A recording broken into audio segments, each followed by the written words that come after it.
Assalamualaikum po sa inyong lahat. Ito po ang inyong lingkod, Yuritech at your service.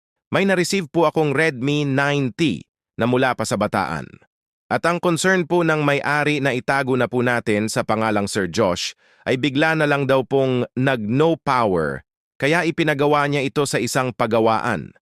Nagawa naman daw ng technician pero bumalik din ang issue ng unit. At dahil siguro sa nangyari kaya naghanap ng ibang technician si Sir Josh, kaya siya napadpad sa Yuritech Repair Shop page at nagbakasakaling ipagawa sa inyong lingkod kahit malayo ay hindi naging hadlang kay Sir Josh para ipagkatiwala ang kanyang telepono. At pagkatanggap ko po sa kanyang telepono ay dinayagnos ko po ito agad at nakita kong may mga flux sa parte ng charging IC, hudyat na ginawa na nga talaga ang board ni Sir Josh. At para mas makasigurado po akong charging IC nga ang issue at hindi ang battery ay gamit ang DC power supply at BMS ng mga lumang battery ay tinest ko kung aandar ba ng maayos ang unit. At tulad nga ng sinabi ni Sir Josh ay confirm ngang nagre-restart ang kanyang telepono. Kaya without further hesitation ay nag-decide na po akong palitan ang charging IC ng unit. Ito po ang kanyang charging IC na may serial name na PM1632 at pwede rin po tayong kumuha ng IC na ito sa ibang Android motherboard. Siguraduhin lang po na match yung serial name para hindi po masayang ang effort natin dahil alam naman po natin na hindi rin biro yung proseso ng pagpapalit ng mga IC. Sa ganito pong klaseng trabaho ay mahalaga ang pagiging malinis. Hindi naman po pabilisan ang pagre-repair, kaya dapat slowly but surely lang dahil minsan ang dahan-dahan ay ang pinakamabilis na paraan upang makarating sa ating gustong paruroonan. At pagkatapos ko pong matanggal ang defective charging IC at malinisan ang motherboard ay ito, at tinatanggal ko naman at inire-reball ang ipapalit kong IC na galing sa ibang motherboard.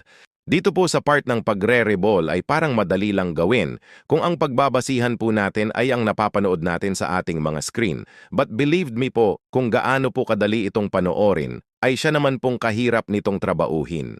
Behind the scene po kasi ay napakadaming dapat i-prepare. Bukod kasi sa dapat ay physically and mentally fit to work ka, ay dapat ay taglay mo rin ang kakayahang kontrolin ang iyong emotion dahil baka imbes na makaayos ka, ay biglang mapunta sa makadanyos pa.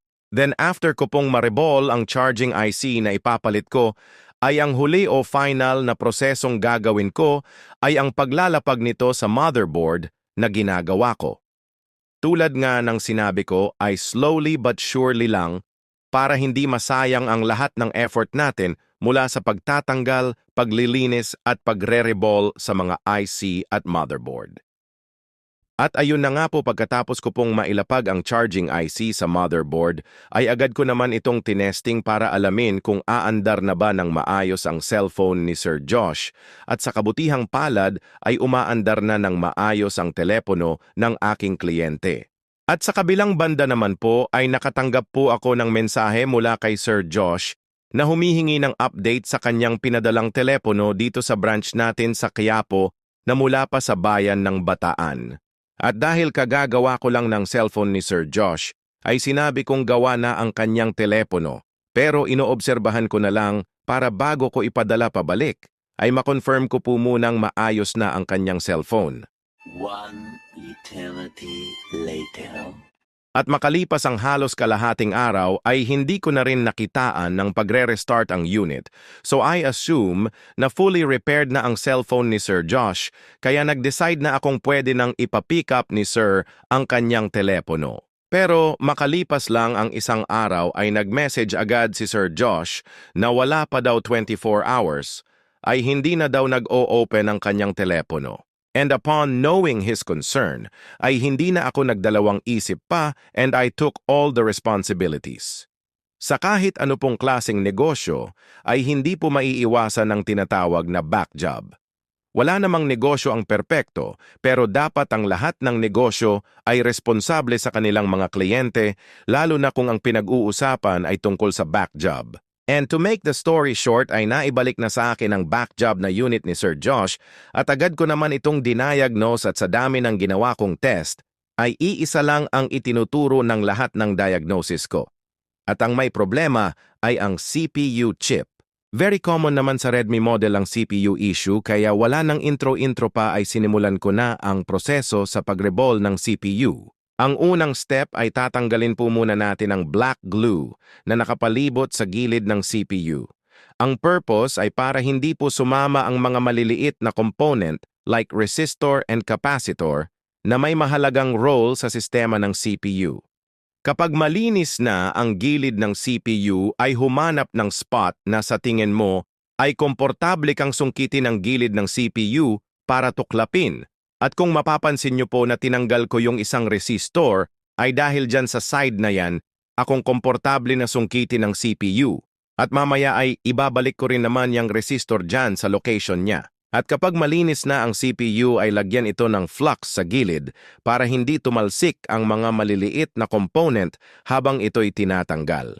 Sayang at hindi ko po na ipakita ang pagtatanggal ko ng CPU pero ang trick ko po kasi sa pagtatanggal ng mga malalaking chip ay dapat naka 90 degree ang nozzle o ang hawakan ng hot air blower ko sa motherboard. Ang unang purpose ko po ay para maliit ang chance na ma-overheat ang ibang component at ang pangalawang purpose ko naman po ay para pantay ang daloy ng init sa mismong tinatanggal kong piyesa tulad ng CPU na ito. Ang tanong ay paano ba natin malalaman na posibleng na-overheat ang motherboard? Posibleng na-overheat ang motherboard kapag ang tinanggal natin na piyesa ay lahat ng kanyang balls ay hugis bilog lahat. Dahil ang almost perfect na pagtatanggal ng IC ay dapat ang mga balls ay flat, kahit hindi man lahat. Basta ang importante ay may area na flat ang mga balls. At kung makikita nyo po dito sa pinagtanggalan ko ng CPU, ay may mga area na flat ang balls at may mga area din na bilog ang balls. Kaya it's safe to say na hindi ito na overheat. Pero kung ang makikita natin dyan ay bilog lahat ang balls, ay asahan natin na posibleng maliit na ang chance na mag-success pa ang ating ginagawa. Hindi ko naman po sinasabing wala ng pag-asa, ang pinupunto ko po ay lumiliit ang posibilidad na magtatagumpay tayo sa ating pagre-reball. Pagkatapos pong tanggalin ang CPU ay linisang mabuti ang motherboard, tanggalin ang black glue ng may kasamang pag-iingat dahil malaki ang tsansa na matanggal ang mga pads sa motherboard. Ang ganitong skill ay hindi nakukuha sa pamamagitan lang ng panonood-nood lang ng mga videos. Kailangan rin po natin ng patong-patong na pag-iensayo para magkaroon ng muscle memory ang ating mga kamay kung papaano ito gawin ng tama. Kapag malinis na po ang board, ay ang susunod naman po nating lilinisin ay ang mismong CPU. Katulad ng paglilinis ng motherboard na may kasamang pag-iingat, ay kahalintulad lang din dapat ang ating paglilinis sa mismong CPU. Then after po natin malinis ang CPU, ay ang susunod naman po nating gagawin ay ang reballing process. Sa proseso pong ito ay lalagyan natin ng bagong mga paa ang CPU para masolusyonan yung mahinang kapit ng dating mga paa ng CPU na dahilan kaya nagkakaproblema ang isang cellphone. At dahil malinis na ang board at ang CPU, ay pwede na natin ngayon ilapag sa motherboard ang bagong reball na CPU. Hindi rin po biro ang paglalapag ng malalaking piyesa tulad ng CPU. Dapat ay kontrolado po natin ang buga ng hangin dahil kapag masyadong malakas, ay titilapon ng piyesa dahilan para masira ang ginawa nating pagreball at kung mahina naman ang hangin, ay baka ma-overheat ang CPU. Kaya dapat ay timpladong-timplado po natin ang hot air blower ayon sa nakasanayan ng ating pulso. Pagkatapos po natin mailapag ang CPU sa motherboard, ay huwag po agad natin ito sasalpakan ng battery.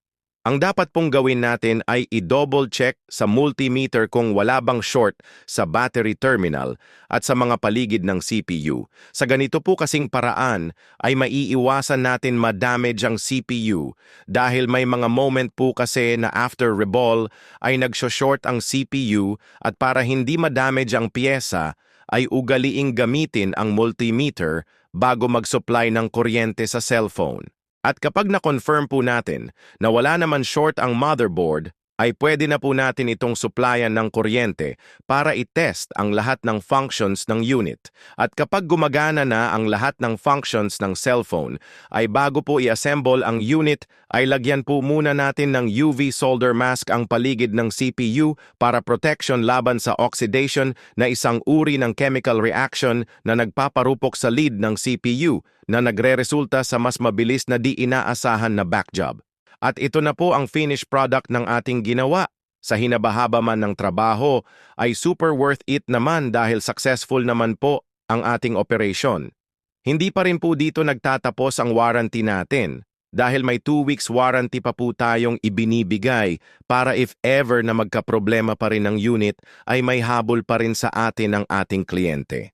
At ito po ang isa sa ipinagmamalaki namin dito sa Euritech Repair Shop. Hindi po kami nang iiwan sa ere sa sino mang maging kliyente namin dahil ang gusto po namin ay masatisfied po namin kayo.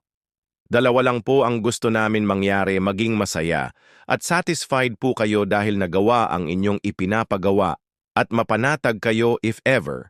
Magkaproblema po ang aming serbisyo. Wala naman pong perpektong negosyo pero makakaasa po kayong dito sa Euritech Cellphone Repair Shop ay hindi po namin kayo pauuwiin ng may daladalang sama ng loob. Asahan nyo pong ibibigay po namin ang inyong karapatan at sana po ay maging ganun din po kayo sa amin. Sana po ay nag-enjoy kayo sa panonood at the same time po ay natuto sa video natin ngayon.